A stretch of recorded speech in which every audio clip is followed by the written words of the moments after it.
بسم اللہ الرحمن الرحیم۔ السلام علیکم۔ امید ہے کہ آپ سب خیریت سے ہوں گے۔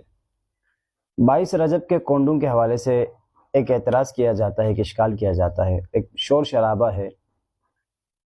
کہتے ہیں کہ 22 رجب کے کونڈوں سے بچ کے رہیں، احتیاط کریں، یہ کھانا بالکل جائز نہیں ہے، نہ کسی اور کو کھلائیں نہ خود کھائیں، کھانا بالکل بھی جائز نہیں ہے، اگر اور کوئی کھلا رہا ہے تب بھی آپ شرکت نہ کریں، ان سے بچ کے رہیں۔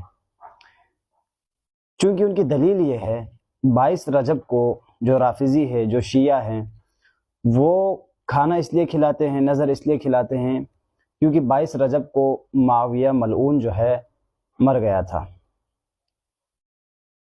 درحال کہ ایسا کچھ بھی نہیں ہے، ہم اس لیے نہیں کھلاتے کہ وہ مر گیا یا اس کی خوشی میں ہو یا اس طرح کوئی بات ہو، ایسا کچھ بھی نہیں ہے، بلکہ یہ ایک احسال ثواب کا نظر ہوتا ہے جو کہ امام جعفر صادق علیہ السلام کو